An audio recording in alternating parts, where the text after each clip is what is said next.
Assalamualaikum warahmatullahi wabarakatuh. Sedulur sebangsa dan setanah air, jumpa lagi di channel Jagat Lupitu.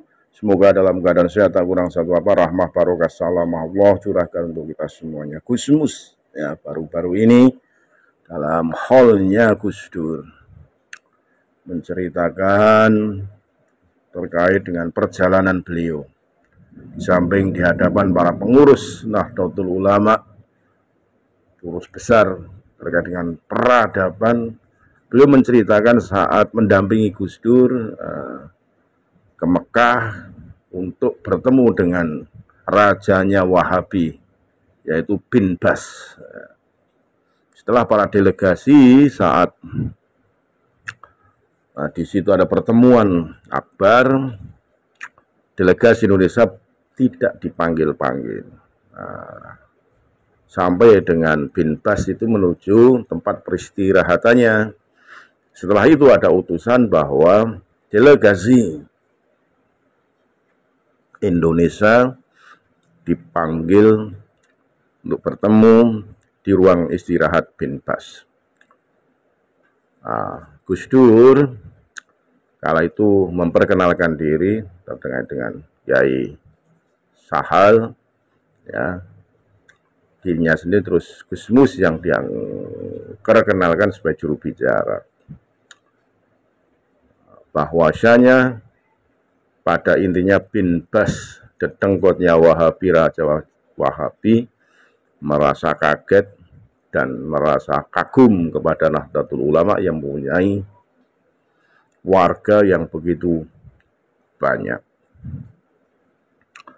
Hal-hal itulah yang disampaikan oleh Gusmus. Maka untuk lebih jelasnya, mari kita simak bagaimana Gusmus menceritakan perjalanan mendampingi Gus Dur dan bagaimana pengurus besar Nahdlatul Ulama untuk membangun sebuah peradaban baru menuju peradaban milenial.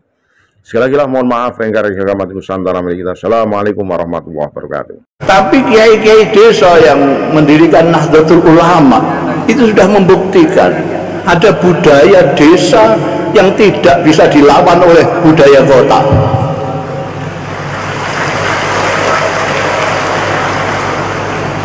Ajaran-ajaran Rasulullah yang dibawa oleh kiai-kiai desa itu sudah menjadi budaya di desa.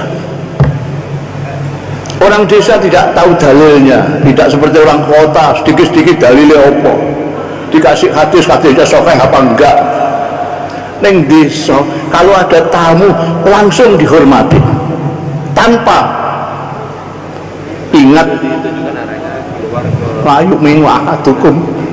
Pintu sebelah kiri. Apa tuh sih? Kemudian masuk ke dalam. Kata. Lantai 2. Pokoknya sing dalilnya menghormati tamu loh. Mangkana yu'minu billahi wal yaumil akhir fal yukrim dhaifahu. Wong desa ora tau dalil, tapi selalu memuliakan tamu. Wong desa tidak usah dalil ta'awanu 'alal birri wat taqwa, tapi itu tangganya bikin rumah, dia ikut melok bangun. Ada kematian, tidak usah pengumuman, perempuan-perempuan bawa tenong menuju kepada sahibul musibah. Kesederhanaan orang desa itu semua adalah ajaran-ajaran Rasulullah yang sudah membudaya, dan itu saya yakin meskipun belum ada penelitian, mudah-mudahan yang ini yang akademisi mengadakan penelitian apa cocok dengan saya apa tidak, bahwa karena perjuangan kiai-kiai desa, orang-orang NU ini, maka ajaran-ajaran itu menjadi budaya di desa. Kehidupan sederhana, kehidupan tolong-menolong, menghormati tamu. Sampai ke kota, tidak usah jauh-jauh Jakarta, Semarang ini saja. Coba silahkan bertamu.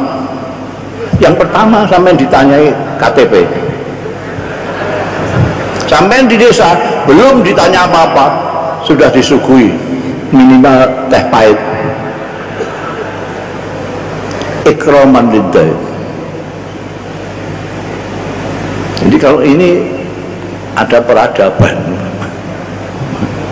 membangun peradaban. Ini piye carane kowe membangun?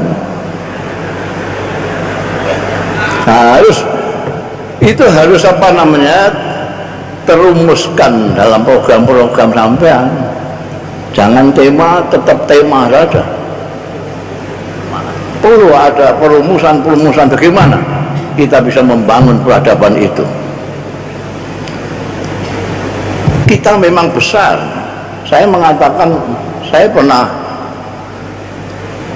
menderekno Kiai Allah Yarham Kiai Sahal, Kiai Abdurrahman Wahid, Dr. Fahmi, diundang bin Bas, rajanya Wahabi di Saudi Arabia. Bin Bas itu kalau hari Jumat tamunya seluruh dunia. Dia punya tempat duduk di tengah, suara itu tamunya semua. Dari berbagai macam mengatur, ini dia omongin, sudah habis semua ini matur sama beliau. Ini kok belum ada panggilan untuk delegasi Indonesia. Sampai beliau sudah masuk ke ruang istirahat. Begitu masuk ruang istirahat, ada petugasnya yang menyampaikan pada Kiai Sahal, delegasi Indonesia diterima beliau di tempat beliau istirahat. Jadi tempat istirahat itu hanya ada beliau yang layan gitu, dan ini Kiai Sahal, Kiai Abdurrahman Wahid. Nah, Gus Dur itu apa namanya, memperkenalkan itu kan Kiai Sahal Mahfud, Rais Suriah PBNU, Kiai Dokter apa nanti, Fahmi Saifuddin, wakil ketua. Beliau sendiri ketua umum.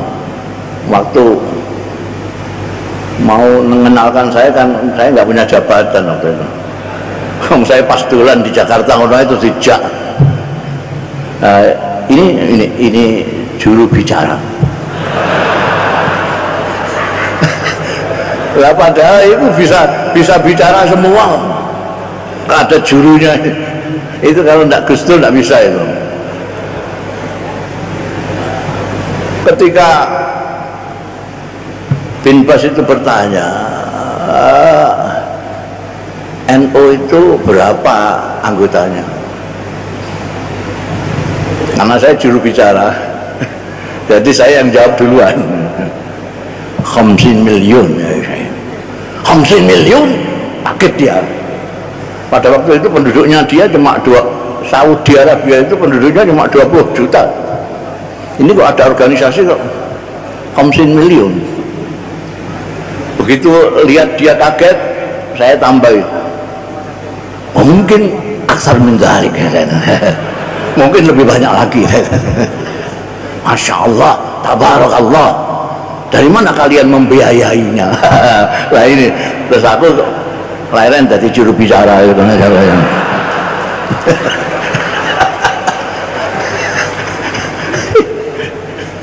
Kalau ke sana, kamu kepengin dibantu ya ditakoki biayain konti. Jadi sekarang ditantang ini yang membuat tema membangun peradaban ya. Kalau dulu sudah jelas hasilnya, peradaban di desa sampai bandingkan ke kota, mana yang lebih dekat dengan ajarannya Rasulullah Shallallahu Alaihi Wasallam? Silakan teliti. Ini Kanjeng Nabi, ini masyarakat desa, ini masyarakat kota. Itu kalau tidak perjuangan yang terus menerus dengan perhatian yang luar biasa dan khidmah yang tulus. Saya minta Gus Rozin itu nyetak Khittah Nahdlatul Ulama dibagikan kepada pengurus-pengurus, minimal pengurus-pengurus. Di sana ada 9 butir hasil yang serapan selama ini yang dirumuskan sebagai perjuangannya orang tua kita pada waktu itu. Bagaimana Nahdlatul Ulama berkhidmah tidak hanya untuk warga NU saja. Di sana ada NU tidak hanya berkhidmah hanya untuk orang NU saja, bahkan untuk bangsa dan kemanusiaan di dunia. Maka sudah betul itu membangun peradaban, karena keadaban dari manusia dunia sekarang memang membutuhkan sekali contoh teladan bagaimana sih wujudnya komunitas masyarakat yang peradabannya mulia itu kayak apa. Dan ini tantangannya Kiai Ubaid, tantangannya Gus Rosin, tantangannya kita bagaimana. Tadi ini Kiai Yahya ini waktu pamitan saya mau nyalon itu saya tanya, niatmu apa tujuanmu? Ngelamar pegawaian. Ngelamar pegawaian. Langsung saya, oke, tak restui nek ngelamar pegawaian. Nek golek kedudukan ora. Malah sampai saya ancam, engko nek kowe di tengah jalan dicalon dadi wakil presiden. Kok ngantek gelem. Aku arep kampanye ning gone wakil presiden sing liyane.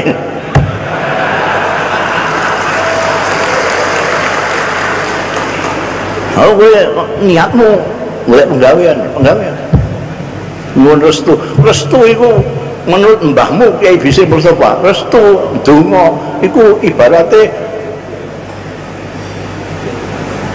gemuk pelumas.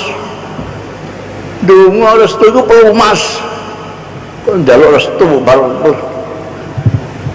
mau pelumas. Sepeda nek dikai pelumas, dikai gemuk lancar mlakuine. Tapi nek gak ono sepeda, gak ono apa-apa terus pelumas tok. Ndledek bloko-bloko. Wis kok restu terus ae.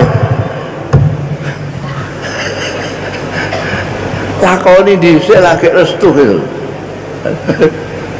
Ya, enggak usah gede-gede, jangkau aja, enggak usah besar-besar, tapi yang baik, yang